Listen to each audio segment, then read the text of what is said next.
We're now live. Welcome to the Process Over podcast. My name is Jack Fleming. I'm here with Dr. Ray Pastore? Pastor, yes. Pastore. Yes, sir. How are you today? I am good. I'm in my studio, so you can see like my green screen in the background and stuff.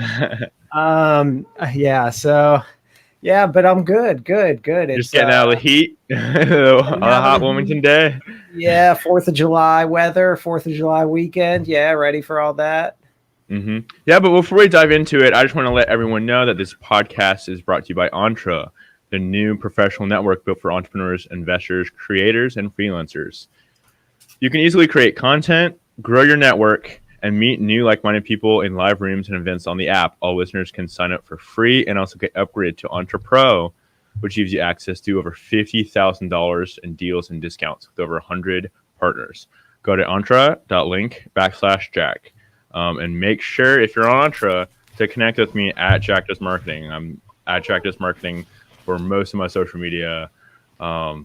So just make sure to link up with me there. But why don't you give us a little bit, Ray, of background on yourself, just so our live viewers and listeners just know who you are. Of course, they can read your titles, but just how'd you get into that? How'd you get those titles? Sure, absolutely. So, first of all, my name is Ray Pastore. I finished up my master's degree in like 2003 in instructional design. 2002, 2003, moved on to MetLife, where I went into process engineering for a little bit. Traveled to management consulting down to DC, became a management consultant doing a lot of like government work for Department of Defense, a lot of like game design, really like simulation and game design for the military with like a training aspect around it.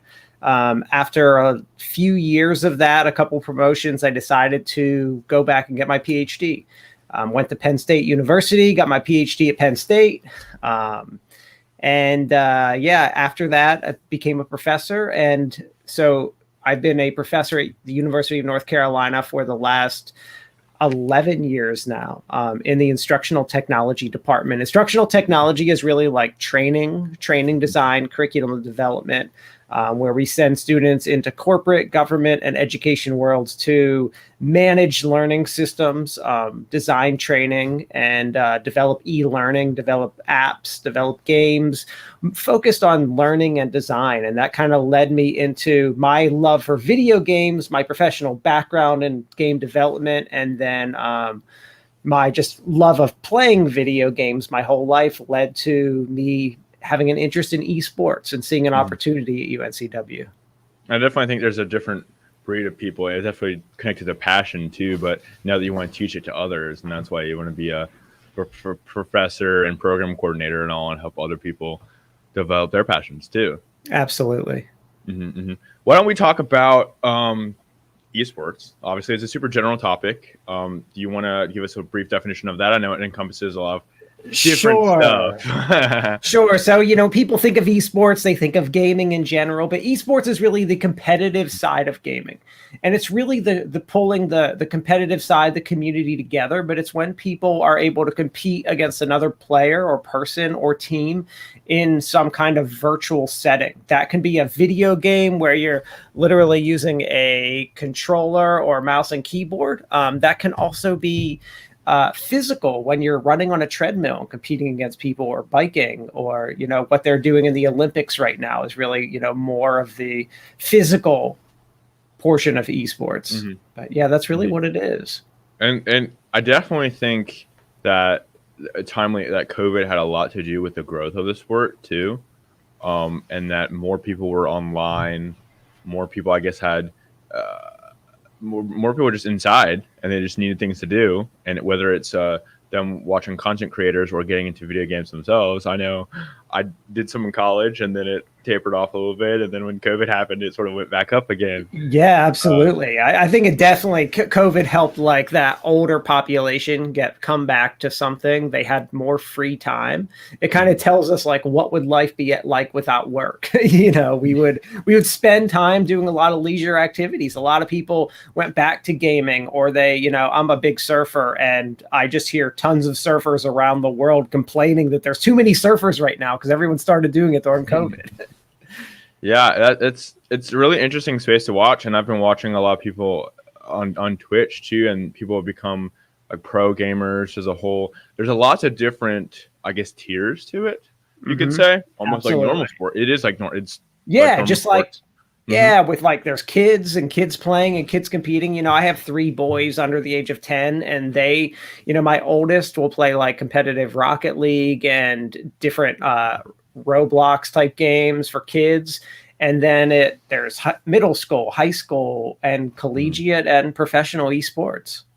Yeah, it's really interesting to watch, and I've noticed there's a lot of big brands getting into it. A lot of brands are sponsoring big streamers. There's content creators right out there right now, and people who not necessarily were even like professional in the sense and the title. Like some of them did used to have that background, yes, but some are just content creators. They're just good at the game and Sure. good at making content. And so there's so many different, I guess, branches of the Oh sport yeah, now. absolutely, Do you think it all absolutely. has to do with COVID and the boom is just everyone's still on almost a rocket going to the moon, or do you think it's going to taper off soon, or what was your future insights? Well, you know, I mean, I've been paying attention to the industry. I mean, I was really big into Halo and MLG in the early 2000s. I played a lot of competitive Halo 3, and then moved to League of Legends around like 2010, and had been playing League ranked competitive since like 2010, 2011. So I've been in the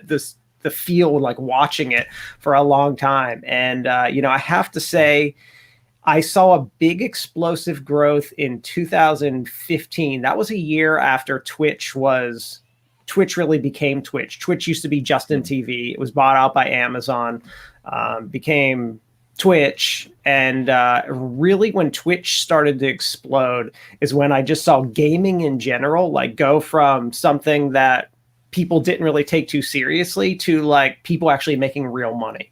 You Mm-hmm. know, and I think when I saw that as real dollar signs, I was impressed. And you know, right now esports is the Wild West. Like there's a lot of stuff happening. Mm-hmm. I think there's going to be periods of highs, lows, tapering off, and this and that. But I don't think the industry is anywhere near what it's going to be, or even look like what it's going to look like in 5 to 10. You know, especially like a 10 year from now, the industry is going to look completely different.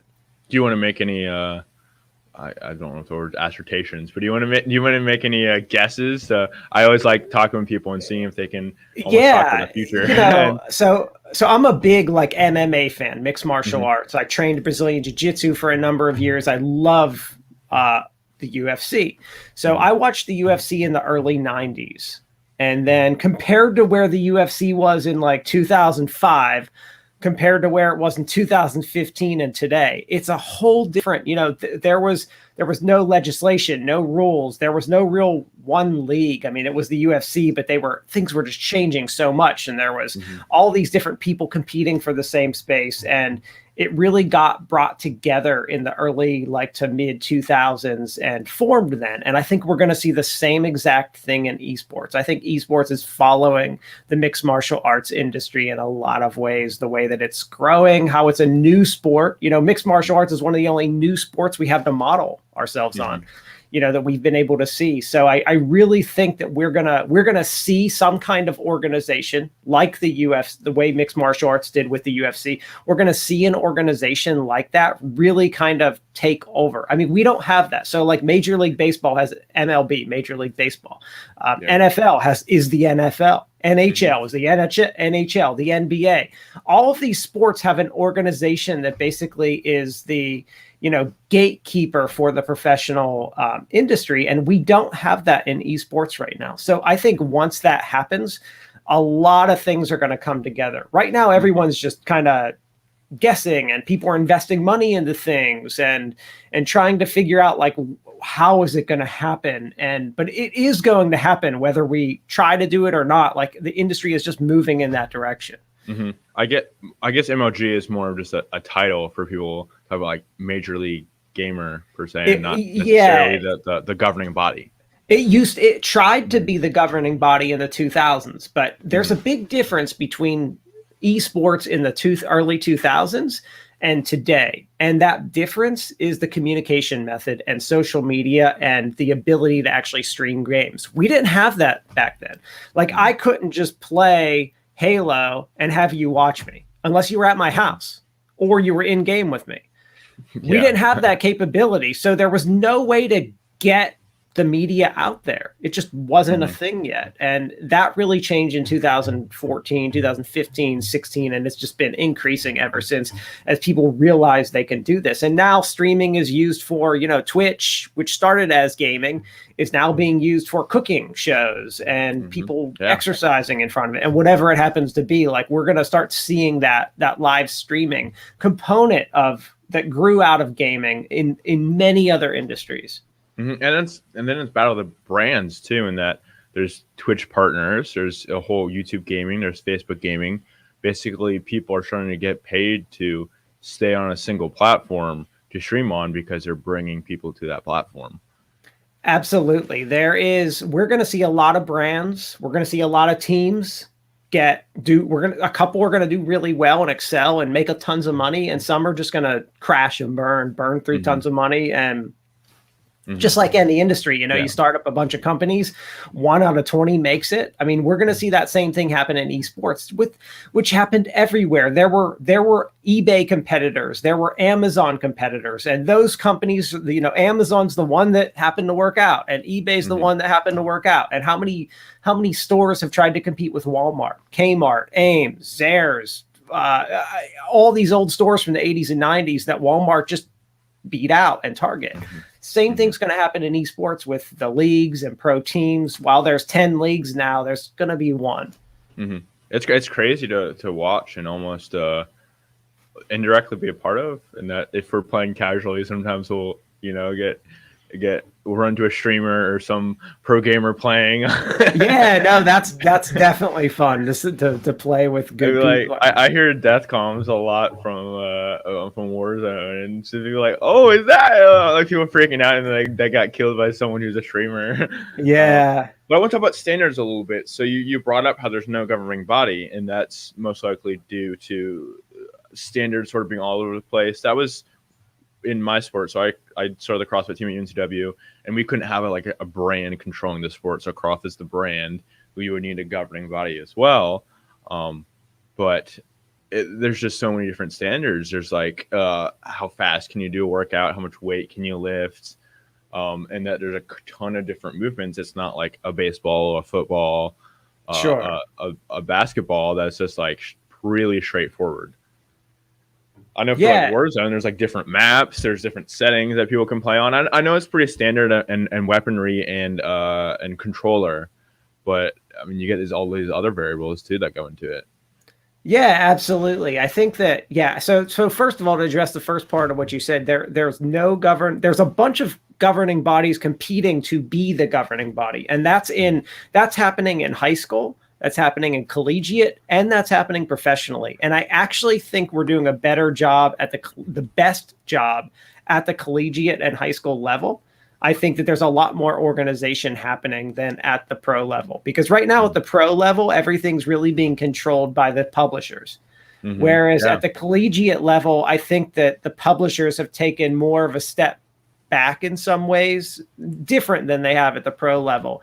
And so it may be that the high school and college levels are where the standards are created, and it's going to move up to pro from there. That obviously depends on a lot of things, but the pro teams, the way they, you're talking about training and learning stuff, the way they train is no different than any other professional sports team.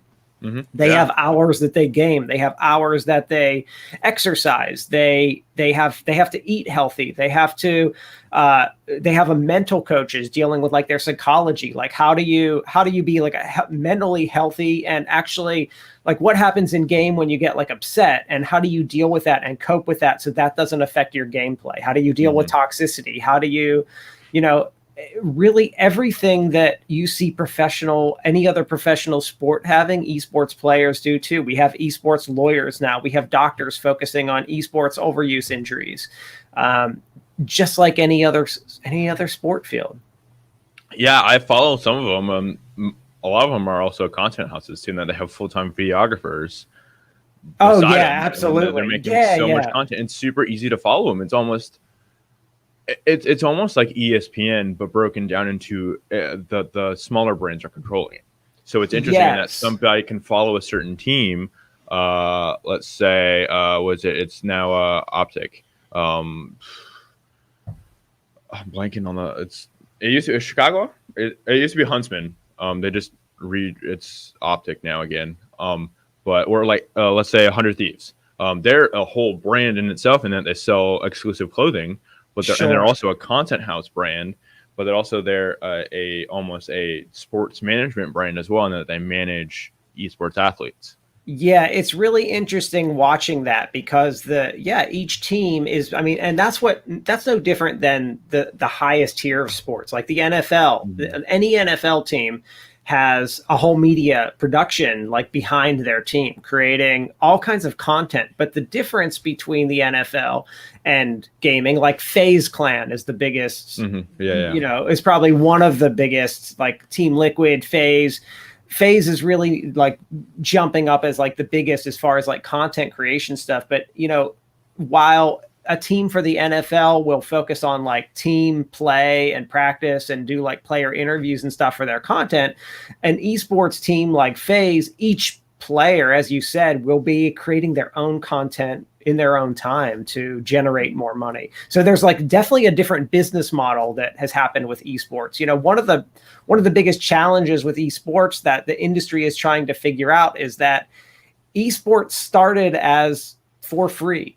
So like, while we pay for the NFL and baseball and everything within our TV packages, esports started online and everyone was used to getting all their content for free. Like you might have to pay for ESPN Plus, but there is no Twitch Plus that you pay for that you get more esports content. It was always free, so you can't just take it back. So it's an interesting and different business model than other sports had to deal with, and that's because other sports were started so long ago that they came up in a different way.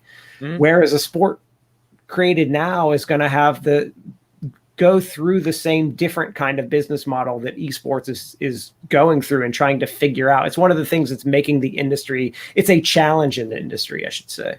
Mm-hmm, mm-hmm. I definitely noticed that. And also a lot of these brands are creating just general content that's just like clickbait almost. You see a lot less of professional sports teams and like baseball, basketball do podcasts, it's like part of esports. It's like reviewing, it's a part of it's culture, and it's also where it's where the consumer is too. I think more esports people are absolutely online in general, and I think baseball fans probably aren't. They have 9 to 5 jobs to just going and watching sports while they cook dinner or something like that. Whenever sports are on late at night.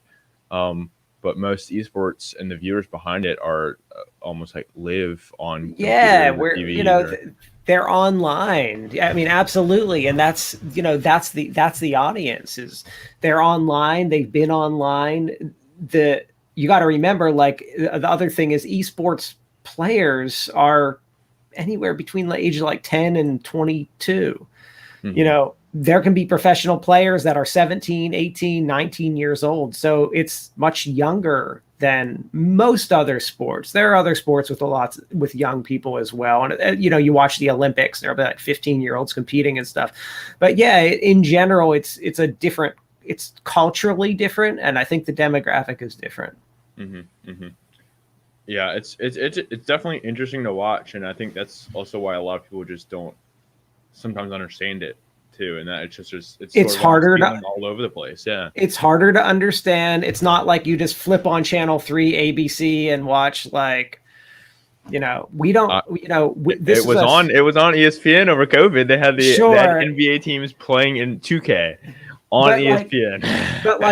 It's like these other sports came up with standard television, and now there's no such thing as standard television because no one has cable anymore. They grew up with cable where there was, baseball was able to mature with cable, and esports doesn't have that. There is no cable anymore. No, I don't even know anyone that has cable, and you pay for certain packages, but everything we've done has nothing to do with TV. Esports was never, it's not meant for TV. It was never on TV. The culture doesn't watch TV. The culture watches Twitch and YouTube. So, and that's our media. It's online, it's on our phone, it's on our tablet, and it's just such a different business model that we've never encountered before. It's like when the internet first came out, like people didn't know what to do. Like no one thought that there was going to be all business was going to be run on this thing. When I started using the internet when I was like in middle school in like the early 90s, no one could have predicted that all business and everything was going to be run on this thing. I was using it to find song lyrics. There weren't even pictures on the web yet. Yeah. Like no one could have predicted that Amazon would be a good company to invest in. I remember seeing Amazon at $2 a share in 1999 when the market crashed, and I didn't put any money into it. No one could have predicted that what was going to take place. Yeah, it's definitely. It could just be culture. It's definitely culture now too, in that more people are. I don't want to say more risky, but lots of people are, and lots of people my age, Gen Zs and millennials, are just throwing money at Dogecoin or certain things that they could have certain risks attached to them. They are that they do that, and I think a lot of that is, hey, this is potentially a quick way to, they see what happened with Bitcoin and think that this is a quick get rich scheme. But if it was that easy, everyone would have done it. Everyone in the world could have invested in Bitcoin in 2015, 16, 17, and none of us did, except a very small percentage took the risk, and it happened to turn out well. And I think it's our access to media too now, in that we're getting media sources literally from Facebook and whatever political sided party newscasts people are watching on normal TV. There's that also on social media. Yeah. And so people are literally just consumed by certain sides, and or it's also just quicker to get information, whether it's even true or not, or whether it's even like given to us or not, now that some things are even like taken down because of policies and restrictions and viewership censorship and whatnot. That's been happening in esports. I mean, that's been happening with esports, with players playing music in the background, different things like that, or using certain language they shouldn't, or even like looking at professional esports players that said something 3 years ago, and it comes back to haunt them. Maybe they just weren't, they were young at the time. Maybe they weren't aware. They didn't know. But if you say one thing incorrectly now, that could people use that to define you, even though it may or may not. Like, people clip it. They'll clip it. Yeah, it's you say one thing. Yeah, you say one thing that you necessarily didn't mean, or maybe they didn't. Especially because we're talking about like kids saying things. We're not talking about like a 50-year-old man or woman like saying something and knowing full well what they're saying. We're talking about like a 16-year-old kid that has hormones raging, and they say and do things that they shouldn't do because they're young and they don't understand consequences, and they don't always understand seriousness of their actions and words at that age. So it's a very interesting time to watch social media take over and watch the policing of the industry, the esports industry, like what we expect, how much more we expect of these kids when they are live. Like we do expect a lot of them, and it's kind of crazy. I don't know if me as a 16-year-old could have handled that kind of pressure.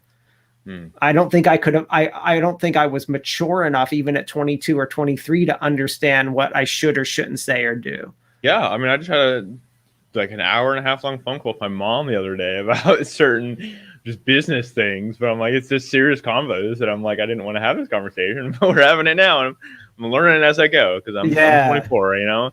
I'm learning stuff now too. Yeah, and you continuously do. You continuously. One of the things I tell people is when we talk about something someone said 10 years ago and trying to use that against them now, is I say, when you think about when you look at a picture of yourself from like 10 years ago and you're like, oh my God, how could I have worn that? Like, why did I look like that? Why did my hair look like, whatever it happens to be? You're like, really like, oh my gosh, it looks like a whole different person, because you really were. And it's people grow and change and have different thoughts and ideas. But it's interesting to watch how the role that Twitch and YouTube and even Facebook and all Twitter and everything are going to have on people as they grow and change. And we can stay on the subject of younger people and just and people learning. How would younger people, or just, I guess anyone, you just get into the sport. I mean, obviously it takes dedication. It's like any other sport, and takes time to learn it to do well.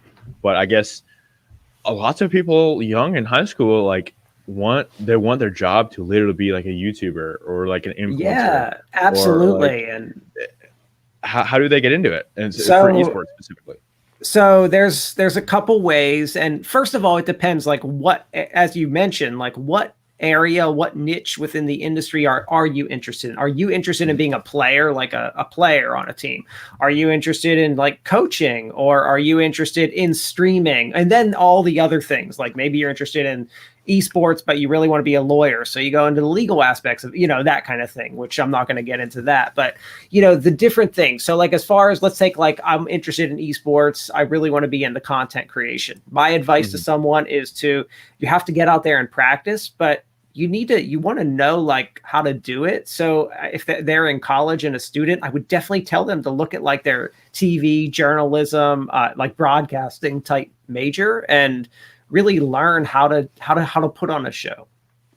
What are the legal and practical implications of it? Take public speaking classes in addition to experimenting and starting a Twitch channel and doing it. The hard thing with just starting a Twitch or YouTube channel for someone is that they don't get any audience right away. It's very difficult to actually get a following, especially now. Like everyone, like how many people have a show? Like everyone just can start it. So like it takes time. It's the process. You don't get people. No one's watching your show for the first 6 months and the first 50 episodes. When you're at like episode 200 and you've been doing it for 2 years, people are like, oh, this is a serious like show. I'm going to watch this one. Like it.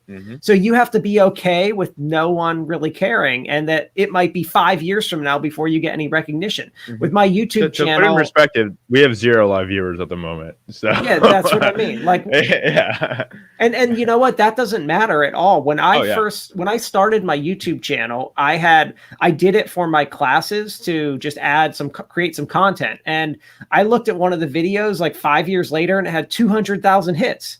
I was like, oh my goodness, like what the heck? Wow. And then I started to get serious in YouTube, and now I'm at like almost 5 million. And like I have almost 8,000 subscribers, but like I didn't have any of that when I first started, and I could have never imagined it would have. I did it just for myself, for my students. Like you can't expect that kind of stuff. And as far as like getting into esports, like gaming, how do you get in? If you're a high school or middle school kid and you think this is something you want to do, first of all, don't bank your career on being a professional athlete. And that's really what you are if you're a professional esports player, a pro athlete. Like, don't bank your career on being a professional football player, basketball player, baseball player, or Call of Duty player. Like, just don't bank that's definitely going to happen. But you can really get in and do a lot of stuff. You have to play and practice, but the real way to get in is to go to tournaments and perform well and get noticed. But for like a high school student, you go to college and you go join your college team, join their club, try to get on their team, and you can get recognized. One of our students at UNCW in the Call of Duty team got recognized and ended up getting a scholarship for a graduate degree to play Call of Duty. So it can happen. Like, people can recognize you and see you doing good stuff, and you can at least get stuff from it. You can get college scholarships. Old roommate. Yeah. For everyone listening, I live with a guy who is on the UNCW team. And so I'm very aware of esports because of him.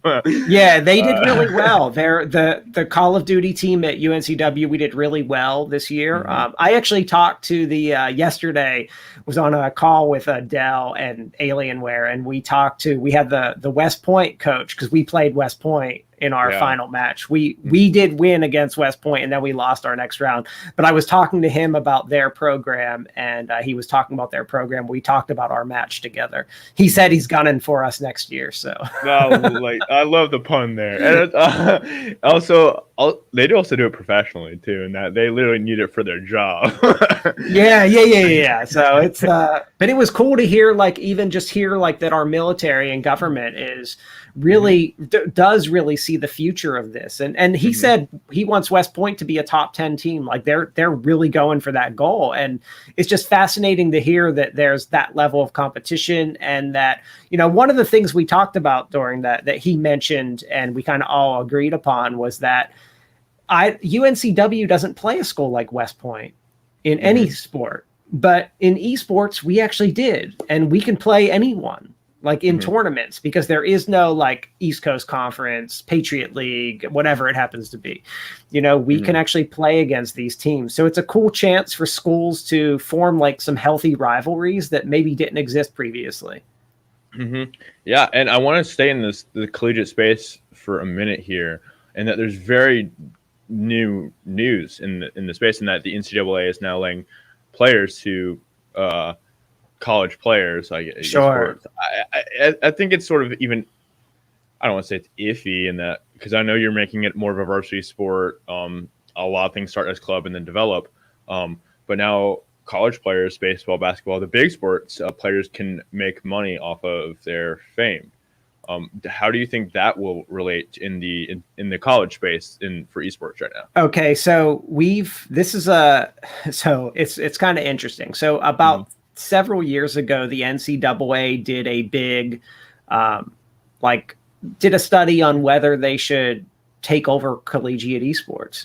And basically their decision in May of 2019, I believe, was that they decided that they were not going to enter the collegiate esports space.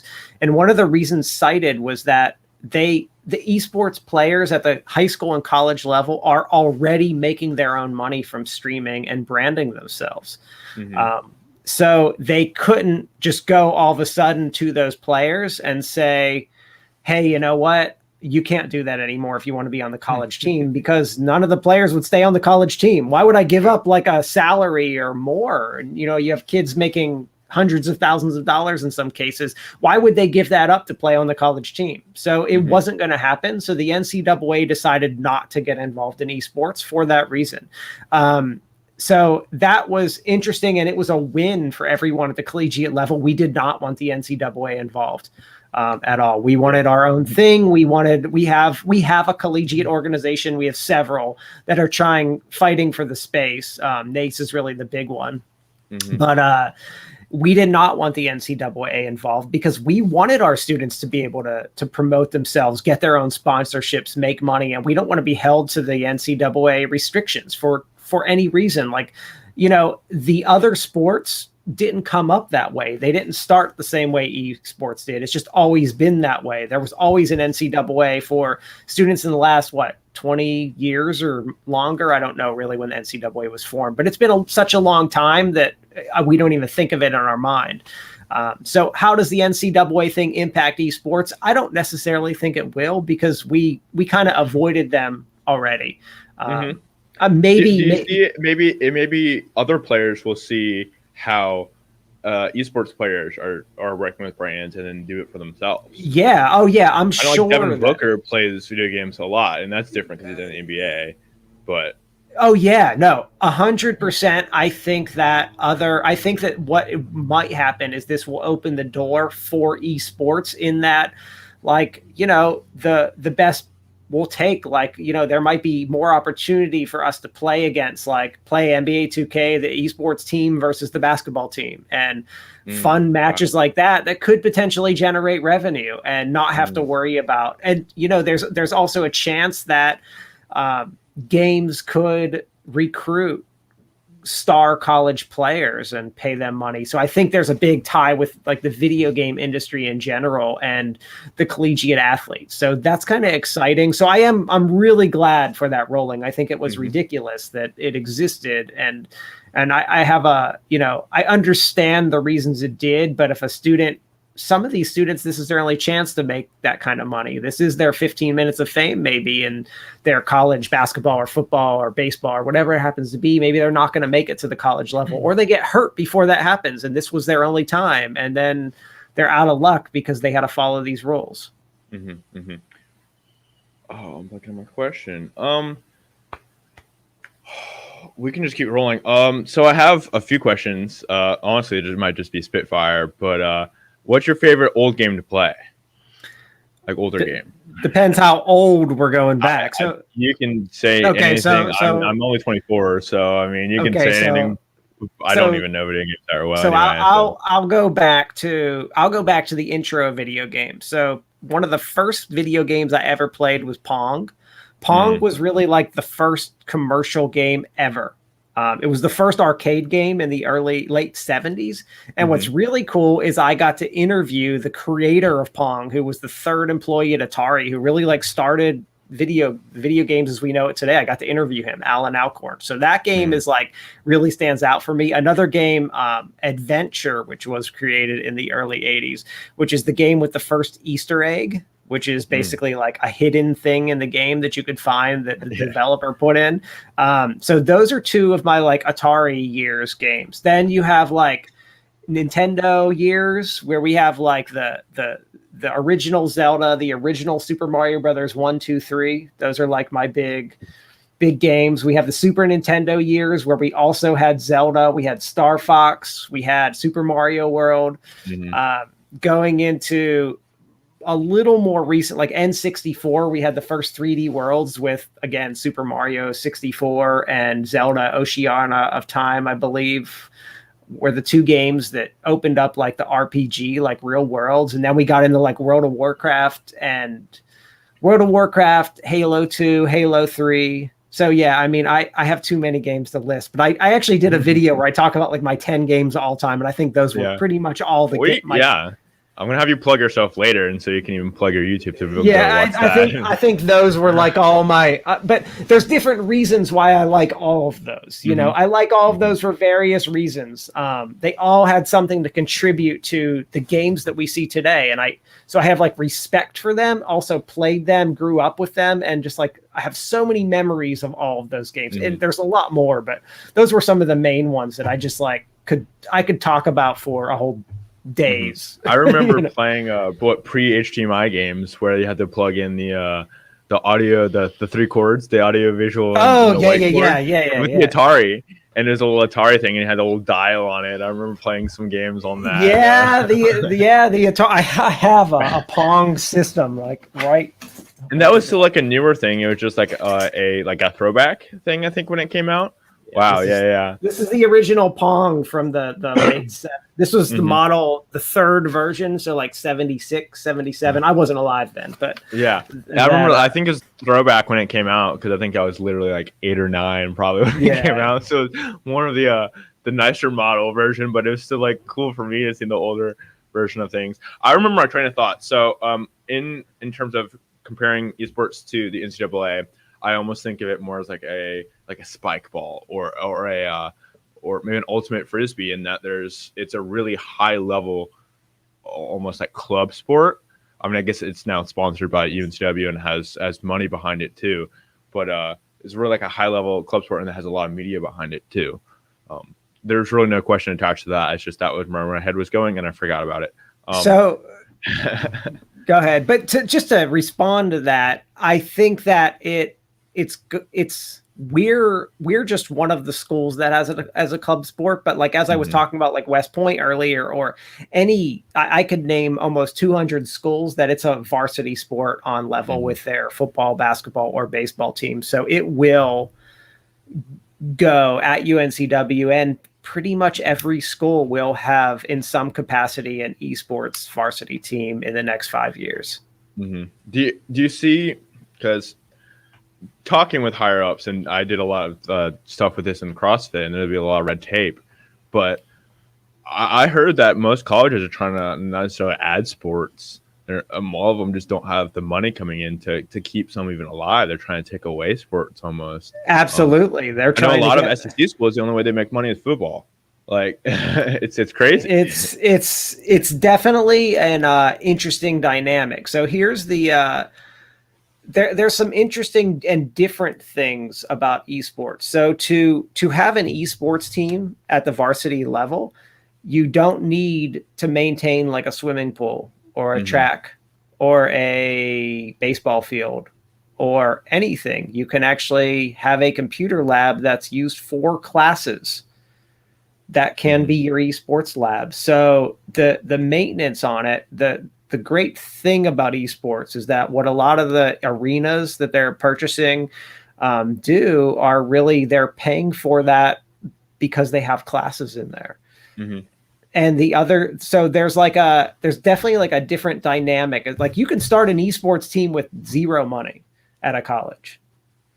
You just like a club sport, I guess. Mm-hmm. But Mm-hmm. the students use their own computers at home. I mean, that's what we did during COVID. But if you want to go to that next level, yeah, you're going to have to spend some money. But you have to remember, like, even hiring like one or two coaches and maintaining a computer lab that's also used for classes is nothing compared to maintaining a full baseball team.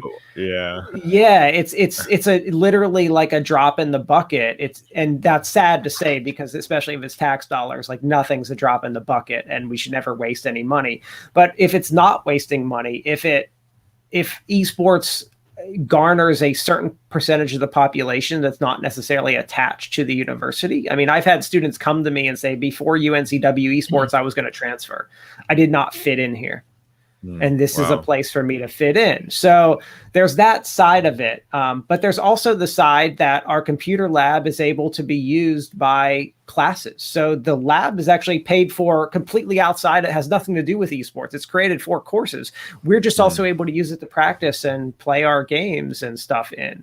So the cost is really not that much compared to most other sports, which is why it's going to be such widespread, because it's really a very minuscule amount of money. I mean, compared to what another sports program has. But yeah, I get it. Like, if you're talking about like a sport that has no fan base or potential for fan base, how much are you spending on it? And what is it bringing to the university?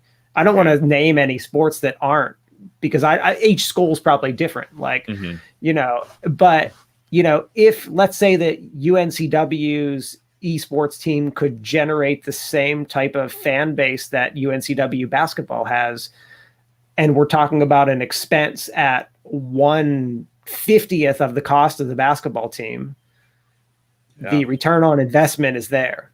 Yeah, that's a huge selling point. Yeah. So that's really where but yeah, no, I agree with you. Like, there's definitely a push for schools to focus on education and stop putting all this money into sports.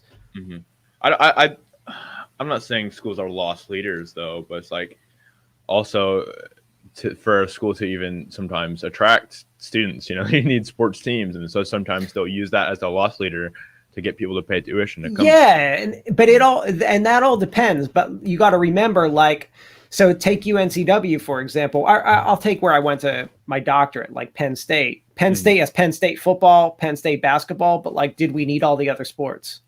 Yeah. Are they actually attracting a fan base and attracting other people? I don't know the answer to that question. I don't have their numbers in front of me. They'll get wrestling too, right? Yeah. Oh yeah, they're really big in wrestling, but it's like, yeah, and I did jiu-jitsu there, so I knew a couple of the wrestlers who were in that too. So what kind of fan base and what kind of alumni donations does that sport actually bring to the university? Because that's what the university cares about. But I'm sure those few sports are paying for all their other sports. And there's also attraction for live events too, and that's a whole. Yeah, you've got to have some kind of entertainment. To go watch your favorite team, watch your favorite player, watch your brother play. And I guess live, and this is where I'm sort of segueing into live events for esports too. And I know those are a thing, and that they set up some big thing in the middle, and then everyone's on their screens, and then they have like people literally watching them. But they're pretty popular, it looks like. Yeah, the live events are awesome. I mean, it's like a concert. It's like it's literally like a rock concert. Like, you go for entertainment, and it's like any other sport. Like, it's like going to a hockey game or something. I mean, it's just like being at any other sport. You're entertained. Like, it's fun to go to. There's lots of energy. You can buy T-shirts and stuff. You can. Yeah, it's see cool. Your favorite players playing. You get to see your favorite players live. Maybe you can get their autograph or get a close-up picture or a selfie with them. I mean, there's definitely like a draw to that. And, I mean, even just being involved in other sports, like watching people shell out money just to be in like the same room with someone that they've like watched play. Like, I can imagine that like some of the top esports talent let's take like the most popular player in the world, which is be like Ninja. And I guarantee that there are tons of people that would pay lots of money to be in the same like vicinity of him, watching him play and talk and get a picture with him. Like, so there's, anywhere there's a fan base, there's a need for that live stuff. We'll roll back to, because I try to keep things around an hour-ish. I honestly let podcasts go, and if somebody wants to do a 30-minute one, great. If somebody wants to do an hour long, yeah, great. Sure. Try not to go over that. It's a lot of people. That's a lot of listening. No, I do the same way same thing when I interview people. It's all about. Also, just don't want to render a 4 GB file on my computer. Yeah. But let's go back to speed round. I'm going to keep it to like one answer. I know you said you had a lot of old video games you like. I'll keep them to one answer. One answer. Let's do speed round. Favorite new game, newer game, I guess. Let's say past 10 years, maybe. League of Legends. League of Legends. Favorite streamer. That's a really good question. Let's say gaming streamer. Let's say Dan TDM, because that's what I watch with my kids. Okay. Did you have another category to that streamer? Because you said gaming streamer. You have another idea to that too. Yeah. I don't. Well, I watch so many different streamers for different topics, like surfing and exercise and stuff. So it's like it's an unusual question. It's a tough question for me. Yeah. That's the goal of it. I would say gaming is the one that I watch with my kids. Is Dan TDM, who does lots of Minecraft stuff. I know, kind of boring. Yeah, we'll go favorite pro team. Team Liquid. Is favorite player then? Are they on that team, or is it different per player? My favorite player for League of Legends is Faker. Okay. And favorite, I guess, game coming out. I feel like you know some games coming out. I know Battlefield. So game coming out. New game coming out. Yeah, favorite one. Halo Infinite, which will be Halo 6. Sweet. Well, that's really all the speed round I had. I don't know. Yeah, that's my big. I'm really excited for I was huge Halo fan. I have so many thousands of games of Halo 3, and I love Halo, and I want to see it come back in the esports world. And I'm really excited that the multiplayer is going to be free, and I'm really excited for Halo Infinite. Cool. Well, I'll let you do a quick call to action. I know you mentioned YouTube. I put your LinkedIn down below. I looked up Instagram and some other handles and stuff. I just put one handle in because that's my main one. A ton of different things. Okay, so I have a website where you can find all of my stuff, and my website is raypastore.com. raypastore.com, and that has links to my YouTube channel, that has links to my Facebook page, that has links to my LinkedIn, Twitter, all that stuff. raypastore.com, simple, has links to everything. Cool. Well, definitely be down below in the description for anyone to check them out. I know you said you have a ton of followers or subscribers on YouTube, and so I bet people will be interested in looking I've at got tons more of what you made. Yeah, tons of esports there. I do. So my YouTube channel, I have a lot of I've got a lot of gaming and esports stuff, a lot of like training and tech stuff, a lot of tech reviews. I do a lot of reviews of products. I'm doing a review right now of Surfline Sessions, which is like this product that works with your Apple Watch that takes a surf cam that's live on their website and like sends you video clips of you. Like I do lots That's of. Sick. I That's do. actually sick. Yeah, no, it's really cool. I do like Garmin sent me the Garmin esports watch, so I did a review of that for them. I do a lot of product reviews and tech stuff and a lot of live stuff. I have like a bunch of interviews on there with people and all kinds of different stuff on my YouTube channel. It's not like one focus, but everything does revolve around technology on the channel for the most part. So yeah. Sweet. Well, that's all I got. Remember, the podcast is sponsored by Entra. For everyone listening and watching, this podcast will be on most social media. I mean, the video is already on YouTube. I'm going to be basically transcribing it from my website, putting it on Anchor and Apple Podcasts and Spotify and all. Cool. But you can listen to it and watch it everywhere. But thanks for the people watching and listening. And thank you, Ray, for joining us. All right. Today. Thanks, Jack. Have a good day. You Great too. talking to you, man.